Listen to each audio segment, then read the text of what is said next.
ओम नमो Narayan channel प्रस्तुत करता है श्रीमद् भागवत महापुराण के अध्यायों का सरल हिंदी रूपांतरण। आइए सुनते हैं। ओम नमो भगवते वासुदेवाय। अब हम श्रीमद् भागवत महापुराण के तृतीय स्कंद के 9वें अध्याय का पाठ करेंगे, जिसमें ब्रह्मा जी शेष नागसैया पर लेटे हुए नारायण जी की स्तुति करते हैं। इस प्रकार से स्तुति करते हैं, जब ब्रह्मा जी सृष्टि रचने के लिए प्रवृत्त हुए और अपने आप को इसमें असमर्थ पाते हैं, तो शेष नाग की सैया पर सोए हुए भगवान से वो इस बारे प्रार्थना करते हैं कि हे प्रभु, मैं अपने आप को इस कार्य में असमर्थ पा रहा हूँ, मुझे इस बारे में ज्ञान दीजिए। और प्रकृति और पुरुष के स्वामी भगवान सृष्टिकर्ता ब्रह्मा को इस जगत की अभिव्यक्ति करवाकर अपने उस नारायण रूप से अदृश्य हो जाते हैं। इस पाठ के अंदर इसी बात का वर्णन चर्चित है। आइए इस पाठ को सुनते हैं और इसका पाठ करते हैं। ब्रह्मा जी ने कहा, प्रभु, आज बहुत समय के बाद मैं आपको जान सका हूँ। कैसे दुर्भाग्य की बात है कि देहधारी जीव आपके ही स्वरूप को नहीं जान पाते। भगवान, आपके सिवा और कोई दूसरी वस्तु नहीं है। जो वस्तु दिखाई देती है वह भी स्वरूपतः सत्य नहीं है, क्योंकि माया के गुणों से अक्षोभित होने के कारण, माया के गुणों से जीव है जो उससे अक्षोभित होने के कारण केवल आप ही अनेकों रूपों में प्रतीत हो रहे हैं। हे देव, आपकी चित्त शक्ति के प्रकाशित रहने के कारण अज्ञान आपसे सदा ही दूर रहता है। आपका यह रूप, जिसके नाभि कमल से मैं प्रकट हुआ हूँ, सैकड़ों अवतारों के मूल का कारण है, सैकड़ों अवतारों की उत्पत्ति का कारण है। इसे आपने सत्पुरुषों पर कृपा करने के लिए ही पहल प्रकट किया है। हे भगवान, आपका जो आनंद मात्र, भेद रहित, अखंड तेज में ये स्वरूप है, उसे मैं इससे भिन्न नहीं समझता। इसलिए मैंने विश्व की रचना करने वाले होने पर भी विश्व अतीत आपके इस अद्वितीय रूप की ही शरण ले ली है। यही संपूर्ण भूत और इंद्रियों का भी स्वामी है। हे विश्व कल्याण में, मैं आपका उपासक हूँ, मैं आपकी पूजा करने वाला हूँ। आपने मेरे हित के लिए ही, आपने मेरी भलाई के लिए ही मुझे ध्यान में अपना यह रूप दिखलाया है। जो पापात्मा विषासक्त जीव है, जो पापात्मा विषयों के अंदर लीन ये जीव है, वे ही इसका अनादर करते हैं। मैं तो आपको इसी रूप में बारंबार नमस्कार करता हूँ। मेरे स्वामी, जो लोग वेद रूपी वायु से लाई हुई आपके चरण रूप कमल कोश की गंध को अपने कर्णपुटों से ग्रहण करते हैं, अपने कानों से ग्रहण करते हैं, उन अपने भक्त जनों के हृदय कमल से आप कभी दूर नहीं होते, क्योंकि वे पराभक्ति रूप डोरी से आपके पाद पद्मों को बांध लेते हैं। अर्थात वो अपनी परम भक्ति की डोरी से आपके चरणों को बांध लेते हैं। अब तक पुरुष आपके न डरने वाले चरणों का आश्रय नहीं लेता। अर्थात जब तक पुरुष आपके चरणों का आश्रय नहीं लेता, तभी तक उसे धन, घर और बंधुजनों के कारण प्राप्त होने वाले भय, शोक, इच्छाएं, दीनता और अत्यंत लोभ आदि सताते रहते हैं, और तभी तक उसे मेरेपन का आभास होता रहता है, जो दुख का एकमात्र कारण है। जो लोग सब प्रकार के अमंगलों को नष्ट करने वाले आपके श्रवण कीर्तन प्रसंगों से इंद्रियों को हटाकर लेस मात्र विषय सुख के लिए दीन और मन ही मन लालायित होकर लगातार दुष्कर्मों में लगे रहते हैं, उन बेचारों की बुद्धि दैव ने हर ली है। अटल और तपस्वी इस प्रजा को भूख प्यास वात पित्त कफ सर्दी गर्मी हवा और वर्षा से परस्पर एक दूसरे से तथा काम की अग्नि और क्रोध से बार बार कष्ट उठाते देखकर मेरा मन बड़ा उदास होता है। हे स्वामी, जब तक मनुष्य इंद्रिय और विषय रूपी माया के प्रभाव से आपसे अपने को भिन्न देखता है, आपसे अलग देखता है, तब तक उसके लिए इस संसार चक्कर की निवृत्ति नहीं होती। इस संसार चक्कर से उसकी निवृत्ति अर्थात उसका पीछा नहीं छूटता। यद्यपि यह मिथ्या है, फिर भी कर्मफल भोग का क्षेत्र होने के कारण उसे अलग अलग प्रकार के दुखों में कर्म डालता रहता है। देव औरों की तो बात ही क्या, जो साक्षात मुनि हैं वे भी यदि आपके कथा प्रसंग से विमुख रहते हैं तो उन्हें संसार में फंसना पड़ता है। वे दिन में अनेक प्रकार के व्यापारों के कारण विक्षिप्त चित्त रहते हैं। वो दिन में अनेक प्रकार के कार्यों के कारण उनका चित्त है जो अस्थिर रहता है। रात्रि में निद्रा में अचेत पड़े रहते हैं। उस समय भी तरह तरह की इच्छाओं के कारण अक्षण अक्षण में पल पल में उनकी नींद टूटती रहती है तथा दैववश उनकी अर्थ सिद्धि के सब प्रयत्न विफल भी हो जाते हैं। हे नाथ, आपका मार्ग केवल गुण श्रवण से ही जाना जाता है। आपका मार्ग है जो आपका रास्ता आपके गुणों को सुनने से ही जाना जा सकता है। आप निश्चय ही मनुष्यों के भक्ति के द्वारा शुद्ध हुए हृदय कमल में निवास करते हैं। हे प्रभु, आपके भगत जन जिस जिस भावना से आपका चिंतन करते हैं उन साधु पुरुषों पर कृपा करने के लिए आप वही रूप धारण कर लेते हैं। भगवान, आप एक हैं तथा संपूर्ण प्राणियों के अंतःकरणों में स्थित अपने हितकारी अंतरात्मा हैं। अर्थात हे भगवान, आप सभी प्राणियों के हृदयों में स्थित उनके लिए उनका भला करने वाले अंतरात्मा हैं। इसलिए यदि देवता लोग भी हृदय में तरह तरह की इच्छाएं रखकर भांति भांति की सामग्रियों से आपका पूजन करते हैं तो उससे आप उतने ही प्रसन्न नहीं होते जितने सब प्राणियों पर दया करने से होते हैं। किंतु यह सर्वभूत दया असत्य पुरुषों को अत्यंत दुर्लभ है। अर्थात आपकी यह सभी प्रकार की जो दया है, जो असत्य के ऊपर चलने वाले पुरुष हैं उनको बड़ी कठिन है। जो कर्म आपको अर्पण कर दिया जाता है, जो मनुष्य अपने किए हुए कार्यों को आपको ही अर्पण कर देते हैं, उसका कभी नाश नहीं होता, वह अक्षय हो जाता है, अर्थात उसका कभी विनाश नहीं होता। अतः अलग अलग प्रकार के कर्म, यज्ञ, दान, कठिन तपस्या और व्रत आदि के द्वारा आपकी प्रसन्नता प्राप्त करना ही मनुष्य का सबसे बड़ा कर्म फल है। क्योंकि आपकी प्रसन्नता होने पर ऐसा कौन सा फल है जो सुलभ नहीं हो जाता। आप सदा अपने स्वरूप के प्रकाश से ही प्राणियों के भ्रम रूपी अंधकार का नाश करते रहते हैं तथा ज्ञान के साक्षात परम पुरुष हैं। मैं आपको नमस्कार करता हूँ। संसार की उत्पत्ति, स्थिति और संहार से जो माया की लीला होती है वह आपका ही खेल है।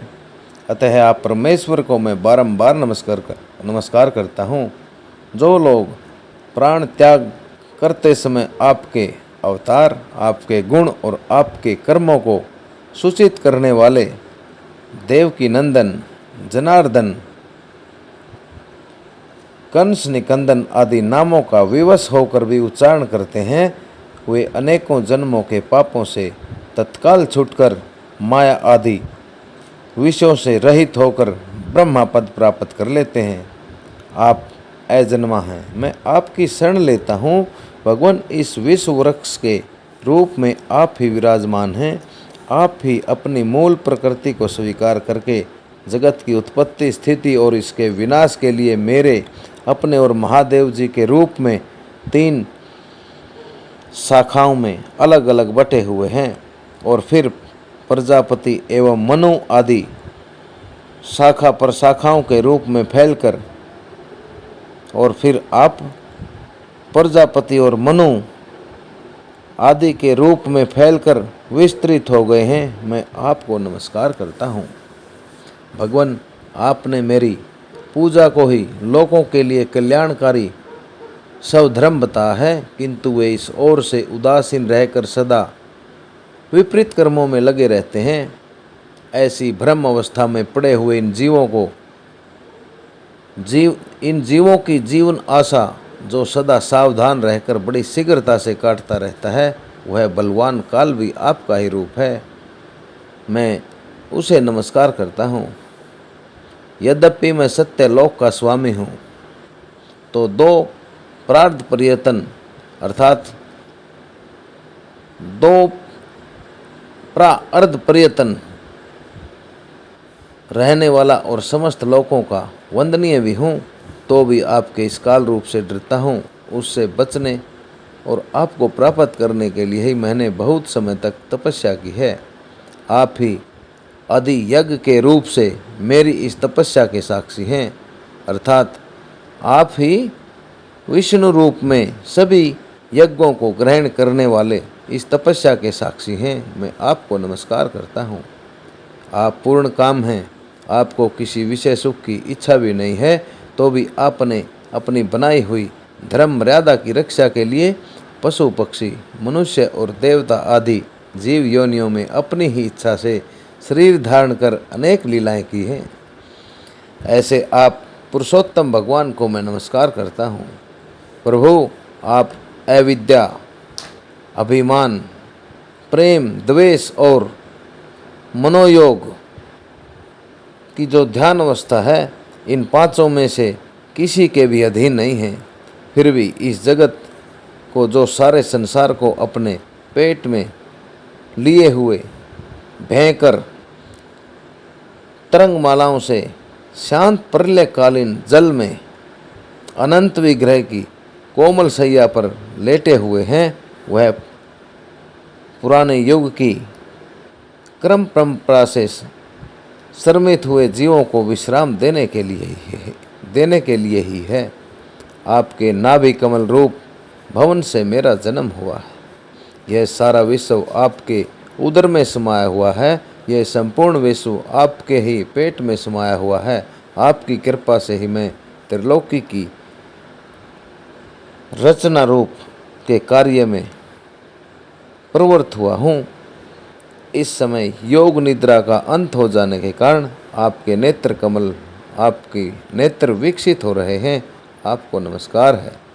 आप संपूर्ण जगत के एकमात्र सुहृदय और आत्मा हैं तथा शरणागतों पर, आपकी शरण में आए हुए जीवों पर कृपा करने वाले हैं। अतः अपने इस ज्ञान और ऐश्वर्य से आप विश्व को आनंदित करते रहते हैं। उसी से मेरी बुद्धि को भी युक्त करें, उसी से मेरी बुद्धि को भी आनंदित करें, जिससे मैं पूर्वकल्प के समान पुराने युग के समान इस समय भी जगत की रचना कर सकूं। आप भक्त वांछला कल्पतरु हैं। आप भक्तों की इच्छा को पूरी करने वाले हैं। अपनी शक्ति लक्ष्मी के सहित अनेकों गुण अवतार लेकर आप जो अद्भुत कर्म करेंगे, मेरा यह जगत की रचना करने का कार्य भी उसी में से एक है। अतः इसे रचते समय आप मेरे चित्त को प्रेरित करें, शक्ति प्रदान करें, जिससे मैं सृष्टि रचना करने वाले विषयों के अंदर अभिमान को छोड़कर यह कार्य कर सकूं। प्रभु, इस प्रलयकालीन जगत में, इस प्रलयकालीन जल में सोए हुए से आप अनंत शक्ति परम पुरुष के नाभि कमल से मेरा जन्म हुआ है और मैं हूँ भी आपकी ही विज्ञान शक्ति अतः इस जगत के विचित्र रूप का विस्तार करते समय आपकी कृपा से मेरी वेद रूप वाणी का उच्चारण खो न जाए, लुप्त न हो जाए। आप अपार करुणा में पुराण पुरुष हैं। आप परम प्रेम में मुस्कान के साथ अपने नेत्र कमल खोलिए और शेष सैया से उठकर विश्व के उद्भव के लिए, विश्व के जन्म के लिए, विश्व की रचना के लिए अपनी मधुर वाणी से मेरा ये दुख दूर कीजिए। श्री मैत्रेय ऋषि जी इस प्रकार से विदुर जी से बतलाते हैं कि विदुर जी इस प्रकार तप, विद्या और समाधि के द्वारा अपने उत्पत्ति स्थान श्री भगवान को देखकर तथा अपने मन और वाणी की शक्ति के अनुसार उनकी प्रार्थना करके ब्रह्मा जी थके से होकर मौन हो गए, चुप हो गए। श्री भगवान ने देखा कि ब्रह्मा जी इस प्रलय रूपी जल के अंदर बहुत घबराए हुए हैं। अर्थात श्री मधुसूदन भगवान ने जब ब्रह्मा जी को इस प्रलय राशि जल के अंदर बहुत घबराया सा और लोक रचना के विषय में कोई निश्चित विचार न होने के कारण उनका चित्त बहुत ही उदास था, जब इस तरह से देखा तब उनके अभिप्राय को जानकर वे अपनी गंभीर वाणी से सैया पर लेटे हुए उनका खेद शांत करते हुए कहने लगे, उन ब्रह्मा जी का दुख दूर करते हुए उनको कहने लगे, ब्रह्मा तुम विषाद के वशीभूत हो, आलस्य न करो। अर्थात तुम इस प्रकार से दुखी होकर आलस्य न करो, सृष्टि रचना के कार्य में तैयार हो जाओ। तुम मुझसे जो चाहते हो उसे तो मैं पहले ही कर चुका हूँ। तुम एक बार फिर तप करो, तपस्या करो और भागवत ज्ञान का अनुष्ठान करो, भागवत ज्ञान का कार्य शुरू करो। उनके द्वारा तुम सब लोगों को स्पष्ट रूप से अपने अंदर ही देख लोगे, अपने अंदर ही अंतःकरण में देखोगे। फिर भक्ति युक्त और शांत चित होकर तुम संपूर्ण लोक और अपने में ही मुझको व्याप्त पाओगे, अपने में ही मुझको देख लोगे और मुझ में संपूर्ण लोक और अपने आप को भी देखोगे। जिस समय जीव काष्ठ में व्याप्त अग्नि के समान समस्त भूतों में मुझे स्थित देखता है, उसी समय वह अज्ञान रूपी मल से मुक्त हो जाता है। ब्रह्मा जी को जब श्री भगवान जी कहते हैं कि जिस प्रकार से लकड़ी के अंदर फैली हुई अग्नि के समान समस्त भूतों में जीव मुझे ही देखता है, उसी समय वह अपने अज्ञान से दूर हो जाता है। जब वह अपने को भूत, इंद्रिय, गुण और अंतःकरण से रहित मुझसे अलग देखता है, तब वह मोक्ष पद को प्राप्त कर लेता है। ब्रह्मा जी अलग अलग प्रकार के क्रम संस्कारों के अनुसार अनेक प्रकार की जीव सृष्टि को रचना की इच्छा होने पर भी तुम्हारा चित्त मोहित नहीं होता, यह मेरी कृपा का ही फल है। तुम सबसे पहले मंत्र दृष्टा हो, अर्थात तुम सृष्टि के सबसे पहले मंत्रों को देखने वाले हो। प्रजा उत्पन्न करते समय भी तुम्हारा मन मुझ में ही लगा रहता है, इसी से पाप में रजोगुण तुमको बांध नहीं पाता। तुम मुझे भूत, इंद्रिय, गुण और अंतःकरण से रहित समझते हो। इससे जान पड़ता है कि यद्यपि देहधारी जीवों को मेरा ज्ञान होना बहुत कठिन है, तथापि तुमने मुझे जान लिया है। मेरा आश्रय कोई है या नहीं, इस संदेह से तुम कमल नाल के द्वारा जल में उसका मूल खोज रहे थे, अर्थात जल के अंदर कमल की जड़ को खोज रहे थे, तो मैंने तुम्हें अपना यह स्वरूप अंतःकरण में ही, आपके हृदय में ही दिखलाया है। प्यारे ब्रह्मा जी, तुमने जो मेरी कथाओं के वैभव से मेरी प्रार्थना की है और तपस्या में जो तुम्हारी निष्ठा है, वह भी मेरी ही कृपा का फल है। लोक रचना की इच्छा से तुमने सगुण प्रतीत होने पर भी जो निर्गुण रूप से मेरा वर्णन करते हुए प्रार्थना की है, उससे मैं बहुत प्रसन्न हूँ। तुम्हारा कल्याण हो। मैं समस्त इच्छाओं और मनोरथों को पूर्ण करने में समर्थ हूँ। जो पुरुष नित्य प्रति प्रत्येक दिन इस स्तोत्र द्वारा प्रार्थना करके मेरा भजन करेगा, उस पर मैं शीघ्र ही प्रसन्न हो जाऊंगा।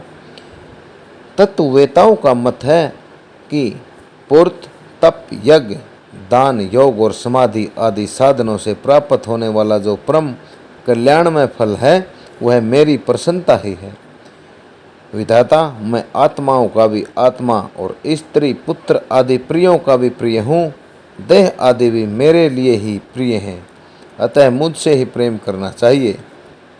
इस प्रकार श्री भगवान ब्रह्मा जी को कहते हैं कि त्रिलोकी को तथा जो प्रजा इस समय मुझ में लीन है उसे तुम पूर्वकल्प के समान अर्थात पुराने युग के समान जो पहले का युग बीता है उसी के समान मुझसे उत्पन्न हुए अपने सर्ववेद में स्वरूप से स्वयं ही रचो। श्री मैत्रेय ऋषि जी कहते हैं, प्रकृति और पुरुष के स्वामी कमलनाभ भगवान सृष्टिकर्ता ब्रह्मा जी को इस प्रकार जगत की अभिव्यक्ति का ज्ञान करवाकर अपने उस नारायण रूप से अदृश्य हो गए। इस प्रकार श्री मद्भागवत महापुराण परमहंस्याम संहितायाम तृतीय स्कंदे 9वां अध्याय। सभी भक्तजनों से मेरी नम्र प्रार्थना, सनातन पुराण श्रीमद् भागवत पुराण को इसके प्रसार के लिए, इसके ज्ञान को एक से दूसरे और दूसरे से तीसरे लोगों के अंदर बांटने के लिए कृपया ओम नमो नारायण चैनल को सब्सक्राइब करें तथा आगे से आगे इस परम ज्ञान को शेयर करते रहें। इन्हीं शब्दों के साथ ओम नमो भगवते वासुदेवाय।